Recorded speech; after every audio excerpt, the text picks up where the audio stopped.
Magandang araw po. Meron tayong topic ngayon tungkol sa diabetes. Kasi maraming kababayan natin, dumarami ang diabetes sa Pilipinas. Meron tayong mga shortcut, mga tips kung ano pwede nyo kainin kung meron kayong diabetes, gusto nyo makaiwas sa diabetes, ha? So, bagong research ko po to. Number 1, ang diabetes, alam natin to, tumataas ang blood sugar nyo sa dugo, di ba? Ibig sabihin, kulang na yung insulin, kaya tumataas yung blood sugar. Maraming klaseng diabetes, merong type 1 at type 2. Ang type 1, ito yung type 1 diabetes ng mga mas bata.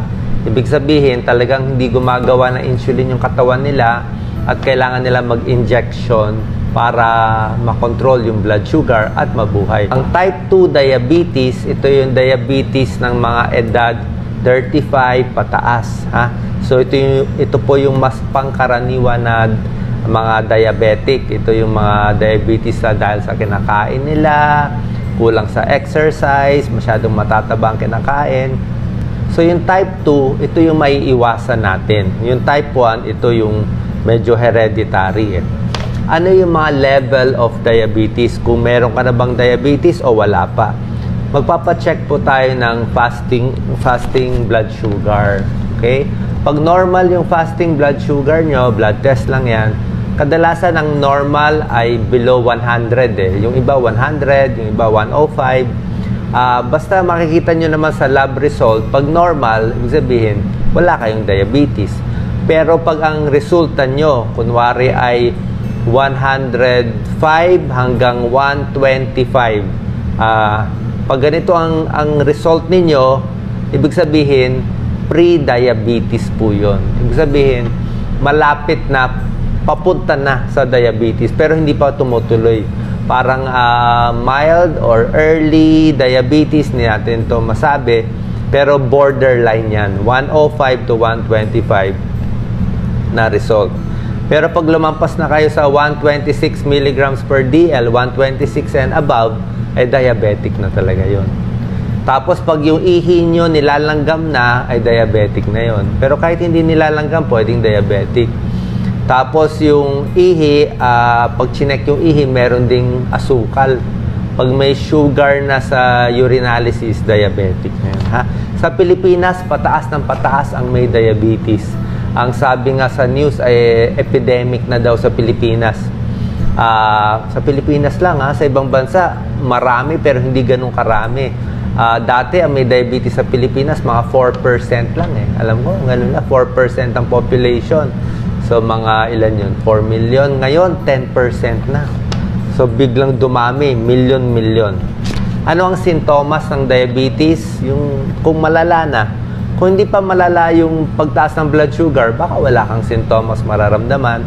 Pero kung malala na, laging nauuhaw, laging parang kulang sa tubig, nanunuyo lalamunan, dry mouth, ihi ng ihi sa gabi, sign din ng diabetes, gutom na gutom. Marami siyang kinakain, gutom na gutom siya, pero hindi siya tumataba. Oo, actually, yung iba matutuwa dito kain ako ng kain, hindi ako tumataba. Hindi po maganda yun. Ibig sabihin, kain ka ng kain, hindi na-absorb ng katawan mo yung kinakain mo kasi nga may diabetes ka.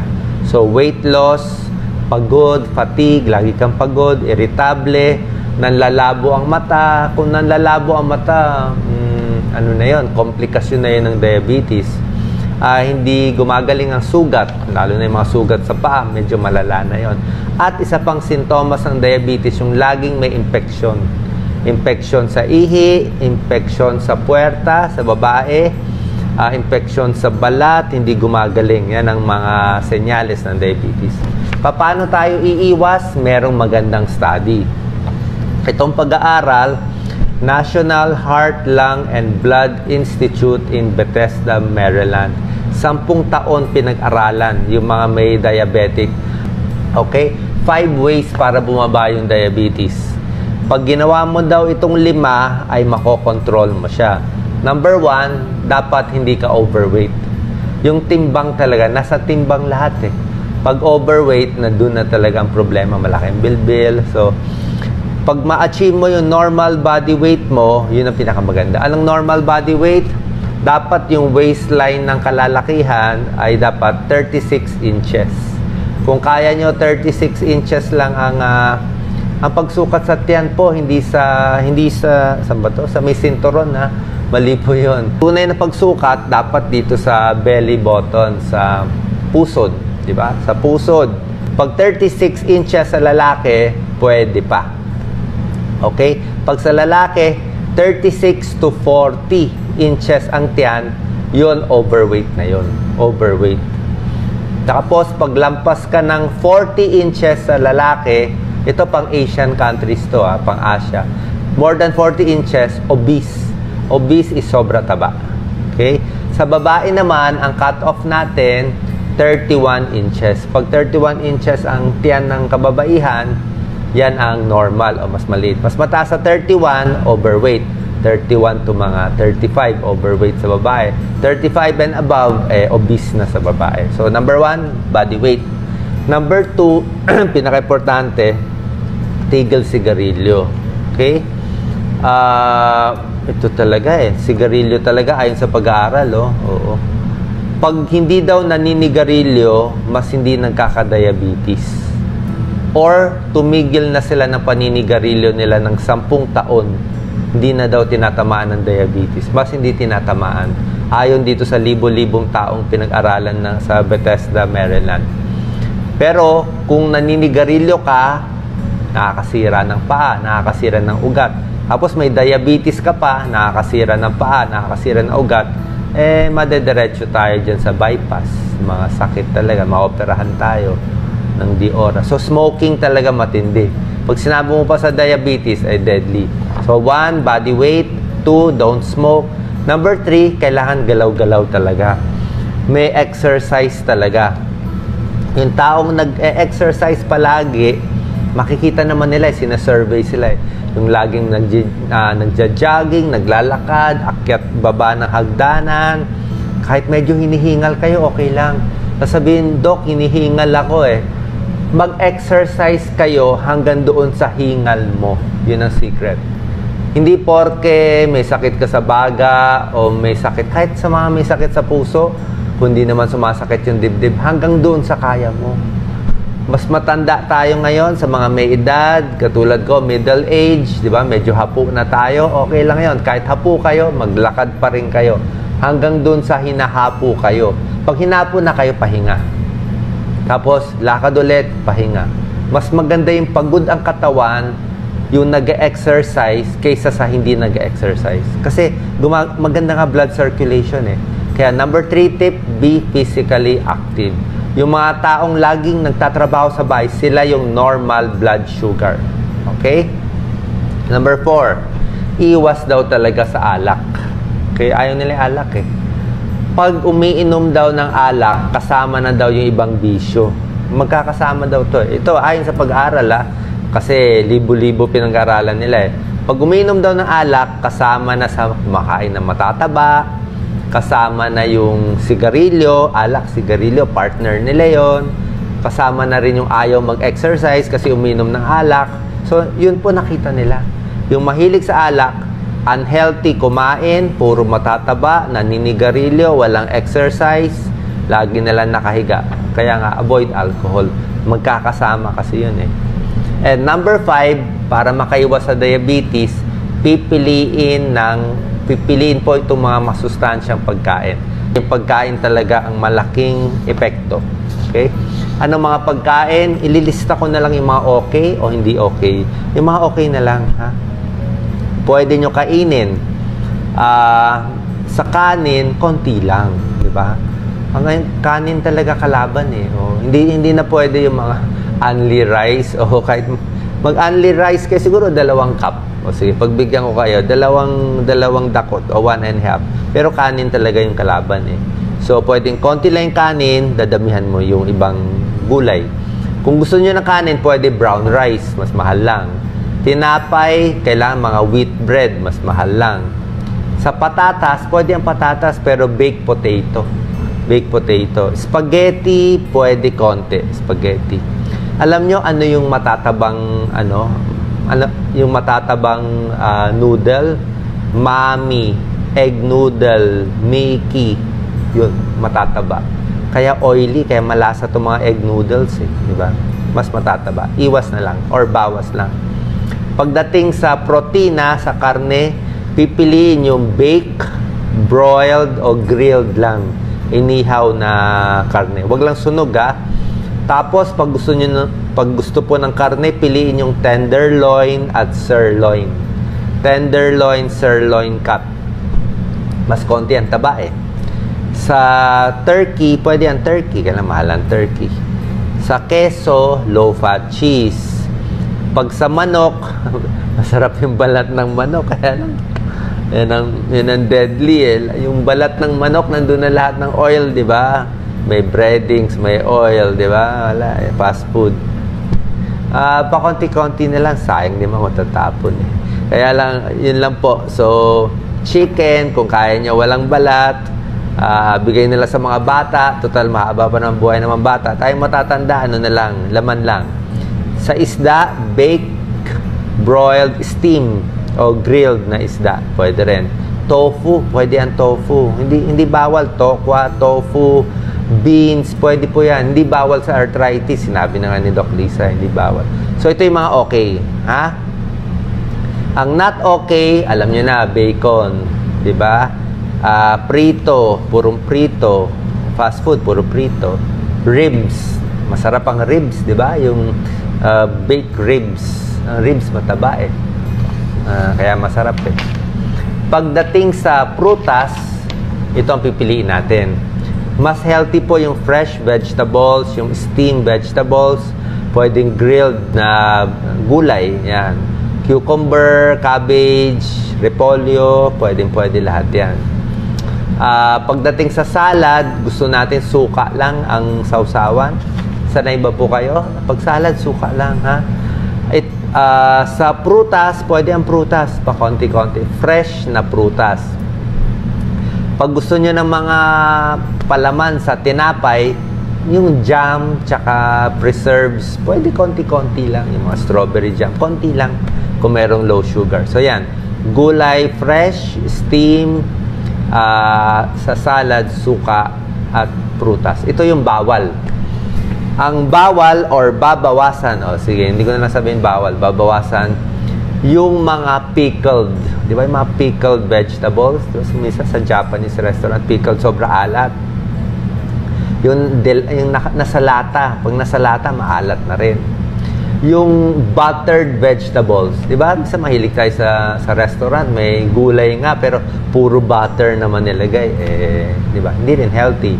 Pagdating sa salad, iwas sa mayonnaise tsaka Thousand Island dressing. Sobrang sarap ng mayonnaise. Nakakataba po. Sobrang, siguradong tataba tayo dyan. Lalaki pisngi nyo dyan. Mahirap na. Tapos sa prutas, maganda ang fresh. Yung mga prutas sa lata, masyado matamis.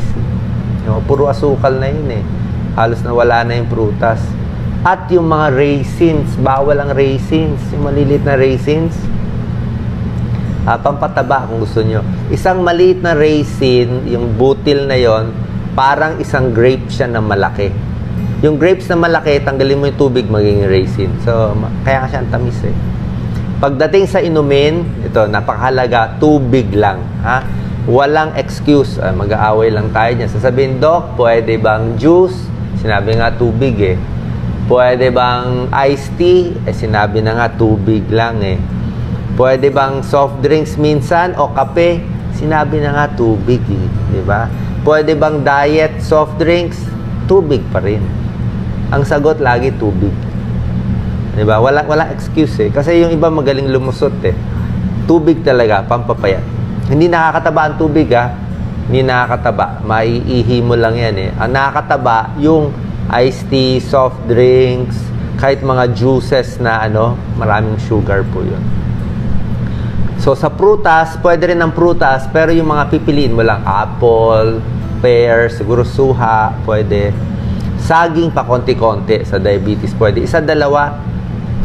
Dalawang saging pwede. Ang secret din sa prutas, wag pong kakainin yung overripe. Di ba gusto natin yung overripe na prutas, yung malapit na masira, malapit na mapanis, mabulok, di ba? Ang tamis-tamis nun. So, yung overripe, yun ang nakakataas ng blood sugar. Yung tamang-tama lang. Huwag din hilaw, baka sumakit ang tiyan nyo. Pagdating sa dessert, ang pwedeng dessert nyo, popcorn. Di ba? Tinuro ko sa inyo, popcorn na walang butter. Popcorn lang, konting asin. Gelatin. Oh, gelatin, nakakapayat, ha? Yogurt, pwede. Yogurt, gelatin. Merong mga baked chips, pero mahirap yung mga baked chips, eh. Ang iiwasan, syempre, ice cream, cake, ensimada, ang tamis, eh. Konti lang siguro, mga prito, chicharon. Ako, alam nyo na yan, chicharon, potato chips, corn chips, buttered popcorn. Yan ang deadly sa atin. Tapos, so ito na yung mga tips natin, ha. Sinabi ko na yung mga pagkain, ulit-ulitin nyo na lang. So, yung pagkain, babawasan yung matatamis. At ito problema sa Pilipinas. Kaya tayo nagkaka-diabetes, eh. Ang dami nating masasarap na kakanin. Yan. Nako. Lugi tayo sa kakanin, eh. Anong kakanin? Puto. Nako, carbohydrates lahat. Bibingka. Puto bungbong. Diba? Lalagyan mo pa ng niyog. Lahat yung carbohydrates. Talo tayo, eh. So, puro carbohydrates. Kaya tumataas ang blood sugar. Konting iwas. Sapin-sapin. Ako, carbohydrates na, may asukal pa. Ang sarap. Wala tayong. So, yan ang kalaban natin. Puro carbohydrates itong kinakain natin. Diba? Palitaw. Mga favorite ko lahat, eh. So, yung mga bawas po, ha? Next, exercise. Kailangan laging gumagalaw-galaw. Sinabi ko, tubig lang. Number 3, tubig ang pinakagusto ko. Yung nagpapapayat, pwede siguro minsan yung low carbohydrates. Yung low carbohydrates, high protein. Ibig sabihin, parang keto diet siya, pero hindi talaga keto na keto diet. Yung bawas nga carbohydrate, bawas kanin, bawas tinapay, damihan yung gulay, damihan na lang yung ulam. High fiber diet, pwede oatmeal. Okay? Oatmeal. Tapos, yung processed foods. Ito ang problema natin sa Pilipinas. Hindi nyo pa ito alam. Di ba mahilig tayo sa mga biskwit? Di ba? Biskwit. Gustong-gusto ko biskwit, eh. Kung wala talaga makakain, wala tayong choice, okay na ang biskwit. Pero, hindi siya ganun ka-healthy, ang biskwit. Kasi, sa nabasa ko, may mga trans fat, may vegetable oil. Pwede na rin, laman tiyan, di ba? Kaya, pero hindi po ganun ka-healthy. Mas healthy itong mga, siguro, baon ka na lang ng saging. Mas okay pa. So, processed foods. Ibig sabihin, yung nabebenta sa supermarket, yung may vegetable oil, refined grains, may mga additives. And next, yung tulog. Okay? Isa pa palang healthy, mani. Pwede kumain ng mani. Kasoy, mani, mahal yung mga almonds, walnuts, mahal, pero parang pinaka-healthy walnut, eh, pero mahal. Mani, nilagang mani, pwede po. High protein siya na vegetable protein. Tofu, tokwa, beans, tulad na sinabi ko, very healthy yan. Pamalit sa karne. Pero yung mani, dapat hindi prito at hindi maalat. Hindi yung nabibili sa kalye, ha? Yung nabibili sa kalye, nakita ko, may bawang, may mantika, maalat, tapos dami pang air pollution, ng tambucho, hindi na healthy. Ang mani kasi, mag-iingat din tayo, merong napapanis. May napapanis na mani, may nasisira na mani, which can cause cancer. Nag-aamag ang mani, eh. Kaya dapat mag-ingat po kayo. Dapat yung mani hindi expired at hindi luma kasi mag-aamag yan at proven yan cancerous pag nag-amag. Kaya yung ano lang, fresh lang. So, bawas oil, bawas asin. Okay? And last tip is para hindi magka-diabetes, ito nilista ko, eh. Bawas stress. Wala tayong magagawa. Bawas stress. At matulog lang ng mahaba. Okay? Okay. Marami kasi ako nami-meet. Dami ko nami-meet ng mga tao. talagang overweight sila. Lampas sila ng 30 pounds, 40 pounds. Tapos pipilitin nila sa akin, Dok, wala naman akong kinakain eh. Hindi ako makain eh. Oo, konti lang kinain ko. Hindi ako konti lang kanin, konting ulam, di ba? Pero pag tinignan mo naman, iba yung iniisip nila kinakain nila, iba yung tunay na kinakain nila. So, dapat talaga, ika-count nyo. Tsaka ako din po kasi, ang isang secret ko, ito, meron pa palang tips maganda. Ito. Pwede kayo mag-trick eh. Dahan-dahan yung kain. Dahan-dahan yung kain. Mas mabagal yung kain, mas mabubusog ka. Yung iba-ibang secret, ginagamit kaliwang kamay para kumain. Left hand. Para hindi mo masyado makuha. Yung iba naman, maliit ang plato. Kung ano yung laman ng plato mo, yun na. Ha? Wala yung dukot ko. Yung iba, alam ko, ganyan ang style. Kukuha konti, mamaya dudukot na naman konti. Kakadukot ng dukot, nakatatlong plato na siya. So ako, ang ginagawa ko, nilalagay ko na lahat sa plato ko, ito yung kakainin ko ngayon. Dapat may self-control. At huwag din kakain sa harap ng TV, sa harap ng computer, kasi hindi mo na mamalayan, ang dami mo na naubos, kakapanood, di ba? O masarap yung kwentuhan. Ang sarap ng kwentuhan, naubos mo na yung pagkain. Dapat control ka dun sa kinakain. O, iwas diabetes, malaking problema to sa Pilipinas. Kung mataas ng blood sugar nyo, wala tayong choice. Inom tayo ng gamot. Ha? Kung mataas na blood sugar nyo, lampas 140, di ba? Inom na tayo ng gamot. Diet and gamot ang kailangan natin.